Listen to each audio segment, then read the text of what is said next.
aja orang seninya itu harus kayak pinter tafsir kah gitu-gitu, enggak. Jadi intinya dia tuh pinter seni dan dia tuh emang bisa menggambar gitu kan. Dan menggambarnya itu kan nanti ada syarat-syaratnya ya. Kalau iluminasi itu kan bolehnya yang enggak, yang bernyawa itu enggak boleh. Jadi bolehnya tuh kayak tumbuhan, kayak yang kubah-kubah gitu-gitu. Kalau misalkan kayak harimau, kayak hewan-hewan itu nggak boleh. Pokoknya yang bernyawa itu nggak boleh. Ketentuannya di situ. Jadi menurut Pinda kayak misalnya ya, mohon koreksinya juga kayak seandainya tuh ada seorang seniman yang beliau itu nggak beragama Islam tapi beliau itu emang pandai ngebuat kayak iluminasi itu pasti juga bakalan kayak bekerja sama gitu nggak sih? Soalnya tapi beliau kan fokusnya di itunya aja ya, di iluminasinya dan mungkin juga kan kalau tapi ada syaratnya. Syaratnya itu juga makna-maknanya tuh harus sesuai sama orang-orang Islam yang pengen buat naskahnya, pengen buat mushafnya. Jangan nanti iluminasinya dia yang buat, orang mentang-mentang dia orang Kristen terus dibolehin terus dia yang buat. Jadi kayak makna-maknanya tuh cenderung apa ya, menyalahi dari agama Islam itu sendiri, begitu Kak. Tapi mohon koreksinya ya. Ya, terima kasih ya Kak Winda dan Kak Yuli. Kak, saya izin menjawab pertanyaan dari Kak Hamidah. Kurang lebihnya sih udah dijawab ya secara tidak langsung sama yang dijelaskan Kak Winda tadi. Terkait apakah ada orang khusus gitu yang menggambar iluminasi yang ada di dalam Al-Quran gitu.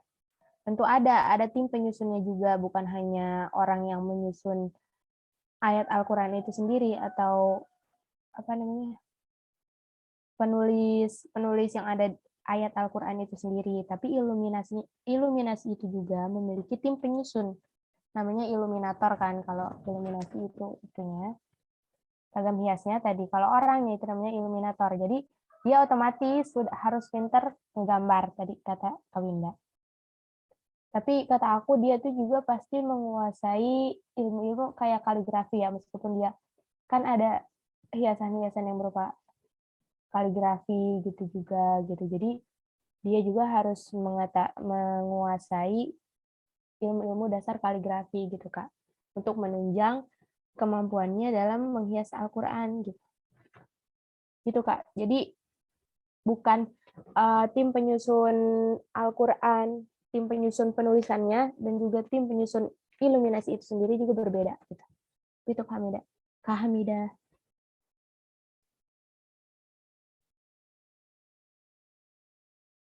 Oke, terima kasih Kak Yuli dan Kak Winda.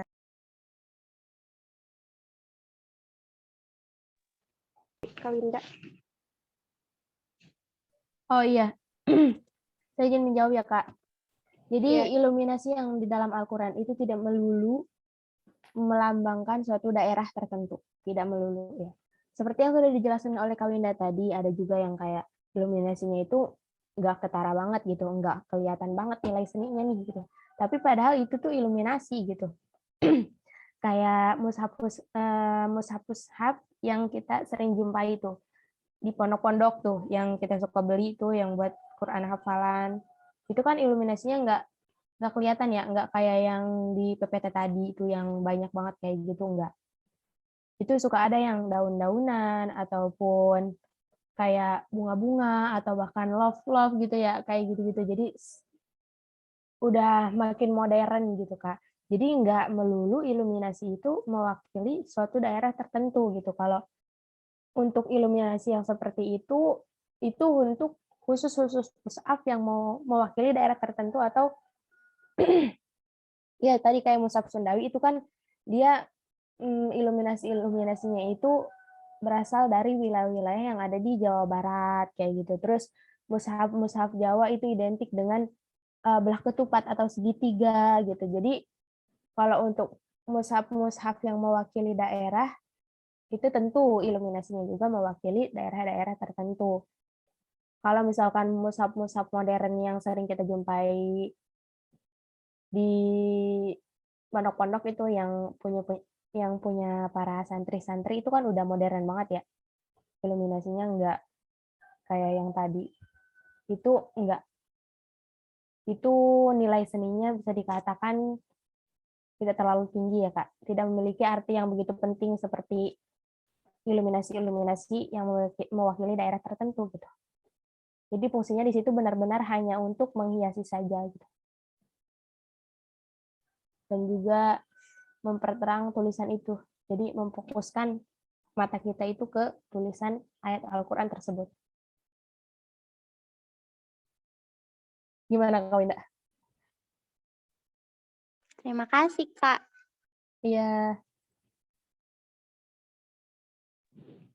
Baik, terima kasih. Untuk kakak-kakak yang lain, ada yang ingin menambahkan atau ingin bertanya kembali sesi kedua? Atau ada yang ingin menyanggah?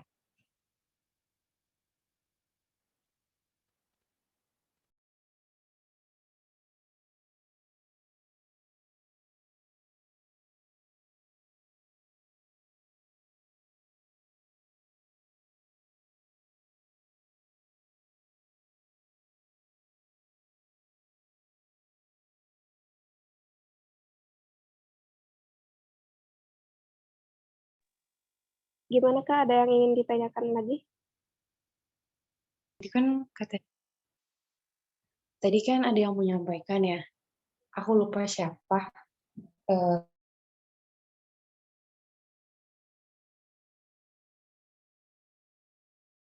khususnya yang dibuat dibuat dari illuminator itu dibuatnya di mana Kak? Atau kalau di Indonesia ini ada nggak sih Kak?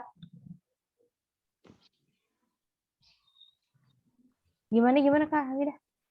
Iya, apa namanya, untuk pembuatan ini, tadi kan kita tahu sendiri ya kalau Al-Quran itu kan nggak sembarangan dibikin kan, itu kayak nggak sembarangan diproduksi oleh pabrik-pabrik secara masif gitu. Cuma kalau khususnya untuk iluminasi ini, itu dibuatnya gimana ya Kak? Kan oleh orang khusus juga kan. Apakah dia punya produksi tempat produsen tertentu atau gimana? Soalnya kayak apa ya? Kayak nggak pernah ngeliat juga sih dan nggak pernah denger juga gitu. Mungkin belum pernah belajar juga ya. Jadi masih awam banget. Soalnya gini, aku kan punya temen juga ya, bukan punya temen sih, punya kenalan, terus dia kan kayak ngurusin hal-hal ini gitu. Nah, cuma aku belum tahu apakah dia juga ngurusin termasuk kayak gimana memproduksi mushaf-mushaf, terus juga gimana sih prosedur dari iluminasi gitu-gitu.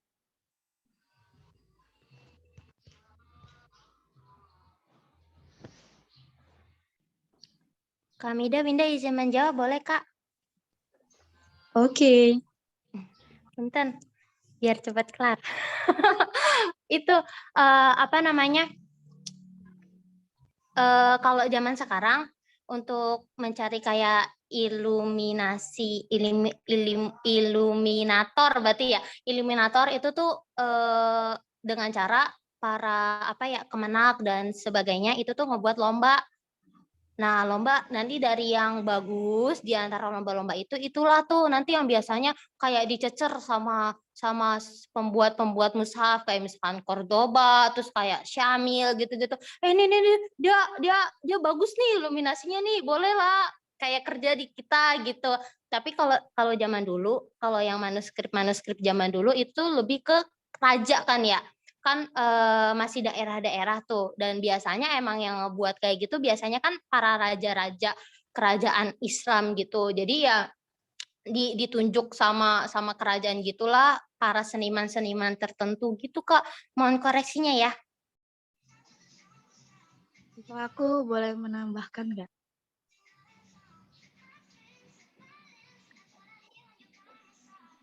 Iya Kak Wilda silakan. Iya, sebenarnya ini udah dijelasin ya sama kakak-kakak semuanya. Yang dijelasin sama sama Kak Winda benar ya. Terkait iluminasi biasanya itu ada perlombaannya yang dinamakan Mushaf Quran, yang dimana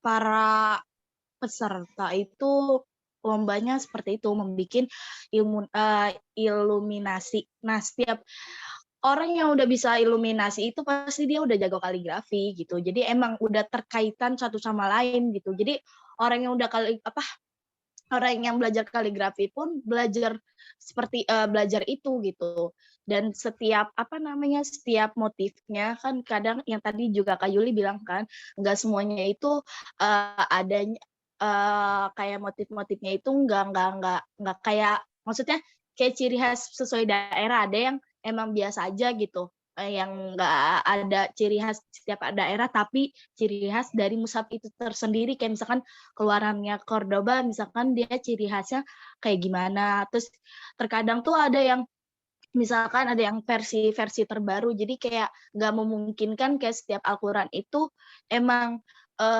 ciri khas setiap daerah gitu. Ada yang emang nggak ke daerah gitu. Jadi setiap motif iluminasi itu memiliki arti tersendiri gitu, dan tujuannya dibuat untuk iluminasi itu adalah untuk memperindah juga, memperindah naskah. Makanya kan setiap kita buka Al-Quran yang paling depan kayak Al-Fatihah, Al-Baqarah kan itu terdapat iluminasi yang emang tujuannya buat memperindah gitu kan. Terus kalau pada zaman dulu, pada zaman kuno itu biasanya itu iluminasi itu buat memperjelas teks, mengungkapkan sejarah naskahnya, terus ada yang mengungkapkan sejarah seni lukis. Jadi emang tergantung iluminatornya itu sendiri gitu, mau kayak gimana. Untuk pembuatannya juga ya, yang telah disampaikan sama Kak Winda, biasanya diadakan lomba-lomba. Kalaupun emang nggak lomba, biasanya emang dia udah namanya udah punya merek gitu, ibarat kata udah terkenal. Dia nggak punya lomba, tapi karyanya udah di mana-mana gitu. Biasanya sebenarnya minggu kemarin juga aku udah kasih tahu ya, para pakar, ibarat kata kan kalau IKI itu pakar-pakarnya, maksudnya yang dalam di bidang ilmu Qur'annya gitu, kayak misalkan terkait dengan ilmu-ilmu Al-Qur'an gitu. Ada suatu lembaga yang emang pakarnya itu membicarakan tentang kaligrafi dari segi mushafnya, dari segi pokoknya apapun itu, dan semua jenis kaligrafi pun diajarkan kayak sulus, terus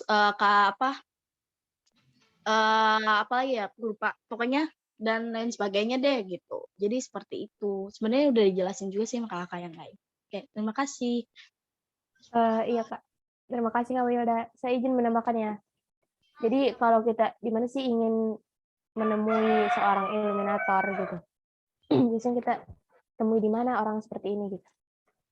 Kalau orang-orang kayak gini tuh biasanya bikin komunitas gitu Kak Hamida.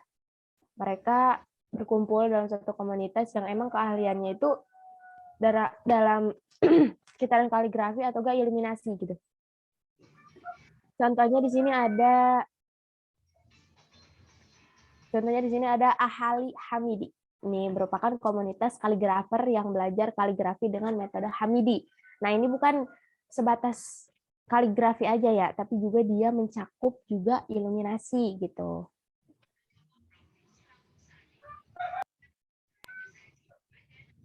Jadi kan kalau misalkan kita gabung dalam satu komunitas, otomatis di dalamnya itu ada sharing ya. Jadi kita saling berbagi ilmu satu sama lain di dalamnya itu gitu. Jadi kalau kita ingin menghubungi mereka juga pasti ada penanggung jawab ataupun ketuanya di situ. Gitu Pak. Proses pengerjaannya sendiri ya? Atau gimana? Biasanya dalam satu tim gitu Kak Hamida, enggak dia dalam pengerjaan satu mushaf nih, misalkan mushaf Al-Bantani misalkan. Dia enggak, iluminator itu enggak sendiri, pasti dalam sebuah tim gitu. Enggak mungkin dia mengerjakannya untuk satu orang doang, satu iluminator doang enggak. Iya. Iya, soalnya makanya kenapa aku nanya proses pengerjaan itu kayak apa. Soalnya kebetulan kan aku nonton penerbitan buku gitu ya. Jadi tuh, biasanya tuh kalau orangnya udah dipanggil, khususnya desainernya ya, kalau orangnya udah dipanggil, atau udah disetujui oleh penerbit bahwasanya ya dia yang mendesain, oh ya udah kerjain aja sendiri, nanti tinggal nyetor gitu. Begitu pula yang kayak, penulisnya siapa gitu, nanti tinggal nyetor naskah aja gitu, kayak gitu-gitu aja. Berarti kan kalau semisal ini dalam tim, pengerjaannya itu kan barangkali kan bisa bersama. Berarti dia punya, apa namanya, tempat produsennya, ya nggak sih gitu? Itu sih yang aku pertanyakan juga, maksudnya tuh, prosesnya gitu. Pasti pertamanya itu dirumuskan dulu, dia temanya tuh mau apa. Misalkan kalau tadi dia pengen nih iluminasinya berbau-bau Jawa, berarti sekitaran motif-motif segitiga tadi yang belah ketupat itu kita rumuskan dulu kiranya iluminasi apa sih yang mewakilkan daerah Jawa gitu. Terus baru nanti didesain udah kayak gitu kan pasti dia masuk ke ini ya ranah digital gitu untuk dicetak di pabrik itu pasti disetarinnya ke pabrik gitu. Sebelum itu juga di ini dulu disahkan dulu, disetujui dulu sama pihak-pihak tertentu. Pihak mushaf yang kita menyusun mushaf juga kan pasti ada diskusi dengan tim kaligrafer juga kan.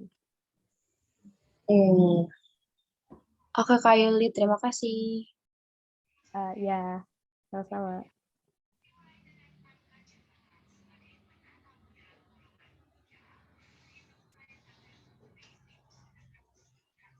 Kita udah habis ya jam pertama? Masih banyak. Oh, masih banyak. Masih setengah jam lagi.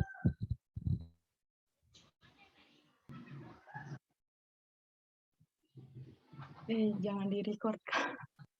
Jadi tadi itu si siapa tuh yang nanyain itu, yang buka acara di YouTube itu, ceritanya tuh lagi, ini kurang lebihnya kayak gini ya, lagi ngenalin ke semuanya gitu, tentang siapa sih yang menulis mushaf Al-Quran yang ada di Madinah, mushaf Al-Quran Madinah maksudnya. Jadi orang itu tuh kadang tuh bingung, ini tuh kan kalau mushaf Madinah itu tuh kelihatannya tuh kayak tulisannya tuh tulisan apa printeran gitu loh Kak. Tapi nggak taunya dia tuh ngenalin ternyata ini tuh tulisannya bukan dari printer, tapi ternyata ada penulisnya gitu, asli bener-bener pure tulisan apa sih dibilangnya tuh orang yang bikin hot dibilangnya apa? Nah gitu kan. Terus habis itu nggak taunya, ya itu deh. Nggak taunya yang nulisnya itu orang asli Madinah juga, umurnya berapa ya? Kalau nggak salah 80 berapa tahun, terus namanya itu siapa tadi ya? Usman Toha, namanya tuh Usman Toha. Jadi beliau itu orang Madinah asli sana, kehidupannya itu benar-benar fokusnya sama tulisan Al-Quran, intinya gitu kan. Terus ditanya sama orangnya tadi, ada yang tahu nggak, ada yang bisa tebak nggak berapa lama Syekh ini dalam menulis Al-Quran keseluruhan gitu kan dari awal sampai akhir. Ternyata ada yang bilang ada yang 2 tahun, ada yang 1 tahun, ada yang 2 bulan, 1 bulan gitu kan. Ternyata pas ketemu langsung sama Syekhnya, jadi Syekhnya tadi tuh yang pakai baju hitam Kak. Nah itu yang nulis Al-Quran Madinah itu. Jadi ditanya, saya menulis ini selama 3 tahun setiap hari gitu. Terus dia bilang, hal yang saya rasakan itu ketika udah menulis tentang apa sih namanya surga sama neraka. Jadi ayat-ayat surga sama neraka. Kenapa kayak gitu dibilang kan? Terus katanya ternyata ayat-ayat surga itu ketika saya nulis tuh saya merasa tenang ketika nulis ayat-ayat tentang surga itu. Terus bawaannya tuh saya rasanya tuh nggak mau berakhir pas lagi buat nulis ayat yang tentang surga. Terus abis itu dia ketemu nih ayat tentang neraka. Jadi kan ada surga dan neraka. Dia ketemu tentang ayat neraka. Ternyata pas beliau lagi nulis ayat tentang neraka, beliau tangannya geter, Kak. Jadi geternya karena dia merinding itu. Tak kala dia kayak ngebayangin di situ posisinya kayak ya Allah kalau manusia tuh seperti ini tentang azab-azab Allah gitu Kak. Jadi dia di situ tuh kayak ngerasa paling berat ketika nulis khot itu. Terus apa lagi ya? Terus oh iya nggak taunya beliau itu telah menulis Al-Quran itu selama 12 versi tulisan Quran beliau bilangnya. Terus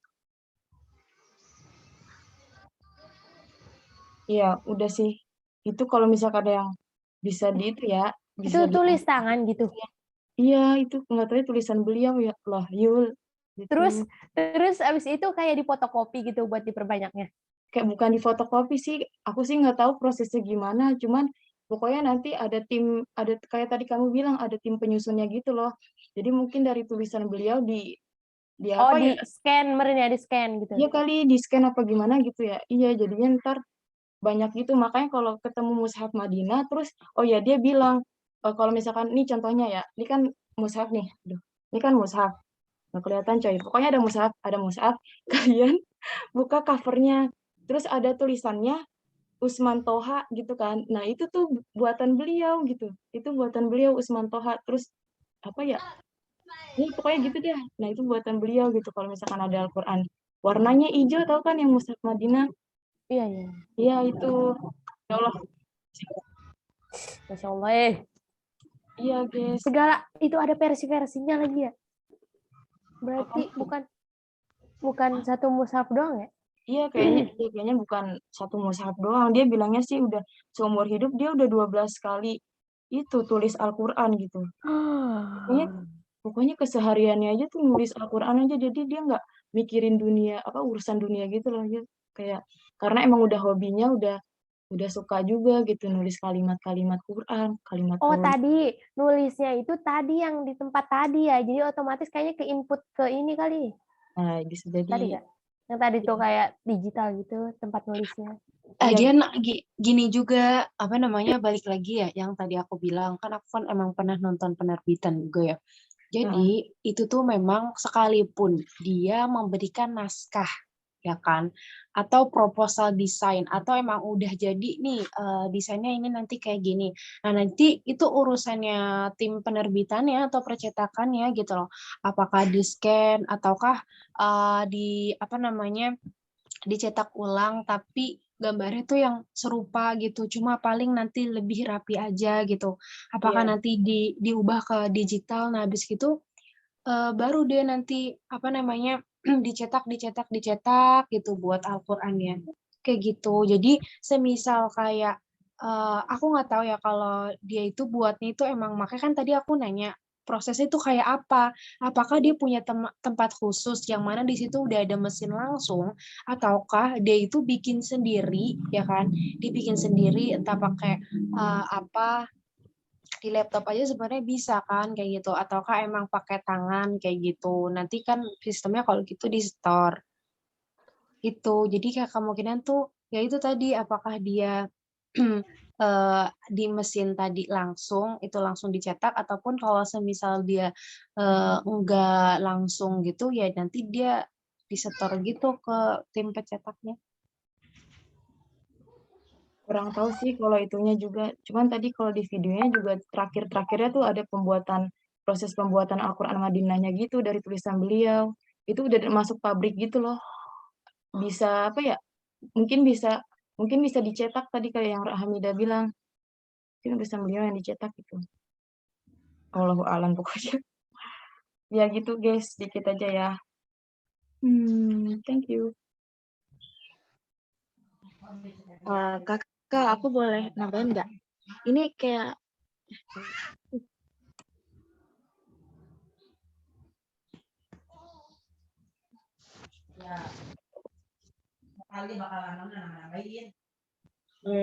jadi terkait itu aku pernah ngelihat seseorang apa namanya dia yang suka nulisin Al-Quran tapi nggak tahu sih maksudnya aku cuma lihat doang nggak nanya-nanya udah berapa kalinya dia emang bener-bener nulis Al-Quran kayak tahu pulpen khusus hot gitu nggak sih jadi kayak khusus gitu terus pertamanya kalau aku ngelihat dia orang mana sih ya? Pokoknya masih orang Indonesia. Dia nulisnya itu pertama kayak pakai pensil gitu, tapi nggak tahu pakai pensil atau enggak. Jadi kayak habis itu baru ditebelin kalau versi dia. Tapi kalau yang versi yang Madinah ini mah mungkin langsung kali ya. Aku juga kurang tahu sih kalau prosesnya gimana gitu. Kalau aku pernah ngelihat aja sih orang bikin itu, kata dia lagi bikin ituan Quran. Tapi untuk satu Qurannya aku nggak tahu, aku cuma nanya segitu aja gitu.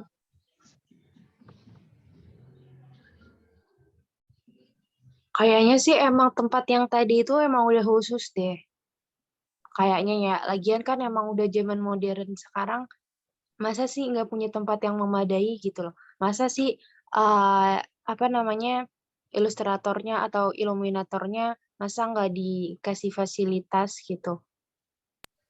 Ini Kak nih, aku pengen jelasin ini terkait proses penulisan ya tadi. Tapi ini spesifik ke mushaf Sundawi yang mushaf kontemporer ya.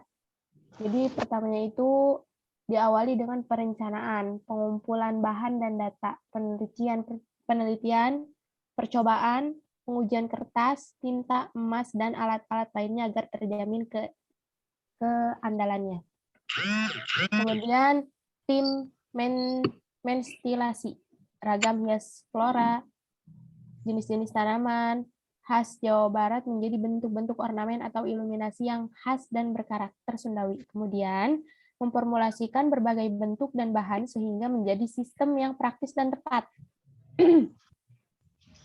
Terus, untuk mewujudkan Al-Quran yang sahih dalam segi penulisannya dan estetis dalam segi perwajahannya, maka dibentuklah tim kerja yang terdiri dari para ulama, ahli menulis indah atau khotot, pakar dalam estetika seni rupa Islam, desainer spesialis iluminasi, peneliti, iluminator, dan ahli komputer, serta fotografer yang menunjang penelitian desain, serta ahli lainnya yang membantu menangani pelaksanaan lembar demi lembar mushaf. Kemudian, nih,